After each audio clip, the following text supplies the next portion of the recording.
السلام علیکم ناظرین۔ آج ہمارے پاس ہے ایک ایسا سچا واقعہ جس کو پڑھنے سے بندے کا ایمان تازہ ہو جائے۔ عبداللہ طاہر جب خراسان کے گورنر تھے اور نیشا پور اس کا دارالحکومت تھا تو ایک لوہار شہر ہرات سے نیشا پور گیا اور چند دنوں تک وہاں کاروبار کیا، پھر اپنے اہل و عیال سے ملاقات کے لیے وطن لوٹنے کا ارادہ کیا اور رات کے پچھلے پہر سفر کرنا شروع کر دیا۔ انہی دنوں عبداللہ طاہر نے سپاہیوں کو حکم دے رکھا تھا کہ وہ شہر کے راستوں کو محفوظ بنائیں تاکہ کسی مسافر کو کوئی خطرہ لاحق نہ ہو۔ اتفاق ایسا ہوا کہ سپاہیوں نے اسی رات چند چوروں کو گرفتار کیا اور امیر خراسان عبداللہ طاہر کو اس کی خبر بھی پہنچا دی، لیکن اچانک ان میں سے ایک چور بھاگ گیا۔ اب یہ گھبرائے، اگر امیر کو معلوم ہو گیا کہ ایک چور بھاگ گیا ہے تو وہ ہمیں سزا دے گا۔ اتنے میں انہیں سفر کرتا ہوا یہ لوہار نظر آیا۔ انہوں نے اپنی جان بچانے کی خاطر اس بے گناہ شخص کو فوراً گرفتار کر لیا اور باقی چوروں کے ساتھ اسے بھی امیر کے سامنے پیش کر دیا۔ امیر خراسان نے سمجھا کہ یہ سب چوری کرتے ہوئے پکڑے گئے ہیں، اس لیے مزید کسی تفتیش و تحقیق کے بغیر سب کو قید خانے کا حکم دے دیا۔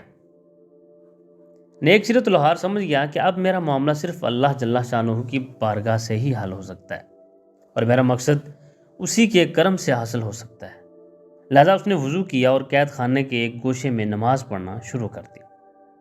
ہر 2 رکعت کے بعد سر سجدے میں رکھ کر اللہ تعالیٰ کی بارگاہ میں رقت انگیز دعائیں اور دل سوز مناجات شروع کر دیتا اور کہتا، اے میرے مالک، تو اچھی طرح جانتا ہے میں بے قصور ہوں۔ جب رات ہوئی تو عبداللہ طاہر نے خواب دیکھا کہ 4 بہادر اور طاقتور لوگ آئے اور سختی سے اس کے تخت کے چاروں پایوں کو پکڑ کر اٹھایا اور الٹنے لگے۔ اتنے میں اس کی نیند ٹوٹ گئی۔ اس نے فوراً لا حول ولا قوت الا باللہ پڑھا، پھر وضو کیا اور اس احکم الحاکمین کی بارگاہ میں 2 رکعت نماز ادا کی جس کی طرف ہر شاہ و گدا اپنی اپنی پریشانیوں کے وقت رجوع کرتے ہیں۔ اس کے بعد دوبارہ سویا تو پھر وہی خواب دیکھا۔ اس طرح 4 مرتبہ ہوا۔ ہر بار وہ یہی دیکھتا تھا کہ چاروں نوجوان اس کے تخت کے پایوں کو پکڑ کر اٹھاتے ہیں اور الٹنا چاہتے ہیں۔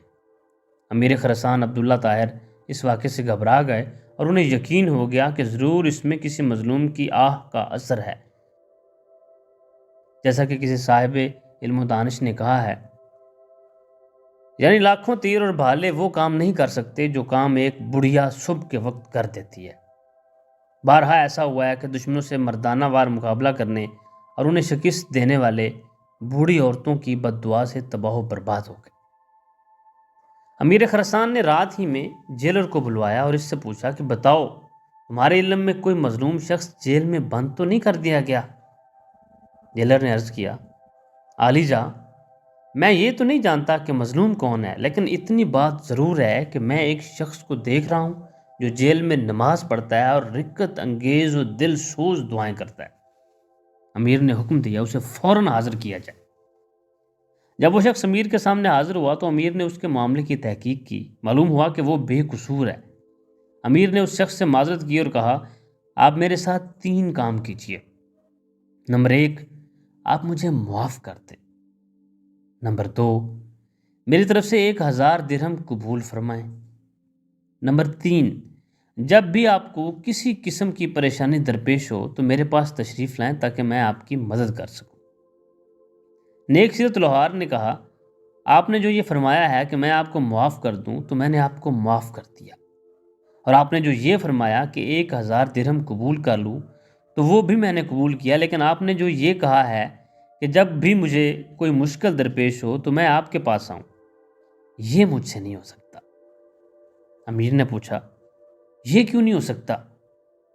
تو اس شخص نے جواب دیا کہ وہ خالق و مالک جل جلالہ جو مجھ جیسے فقیر کے لیے آپ جیسے بادشاہ کا تخت ایک رات میں 4 مرتبہ اوندا کر سکتا ہے، تو اس کو چھوڑ دینا اور اپنی ضرورت کسی دوسرے کے پاس لے جانا اصول بندگی کے خلاف ہے۔ میرا وہ کون سا کام ہے جو نماز پڑھنے سے پورا نہیں ہو جاتا کہ میں اسے غیر کے پاس لے جاؤں؟ یعنی جب میرا سارا کام نماز کی برکت سے پورا ہو جاتا ہے تو مجھے کسی اور کے پاس جانے کی کیا ضرورت ہے؟ کیا بات ہے اللہ تعالیٰ کی ذات اقدس پر مکمل بھروسہ کرنے کی۔ اللہ تعالیٰ کہتے ہیں، اے میرے بندے، تو مجھ سے مانگ کر تو دیکھ، تو مجھ سے مانگ کر تو دیکھ، تجھے وہاں سے عطا کروں گا جہاں سے تو نے کبھی سوچا بھی نہ ہوگا، میرا بن کے تو دیکھ۔ اللہ تعالیٰ ہمیں صحیح معنوں میں اپنی بندگی کرنے والا بنائے، آمین ثم آمین۔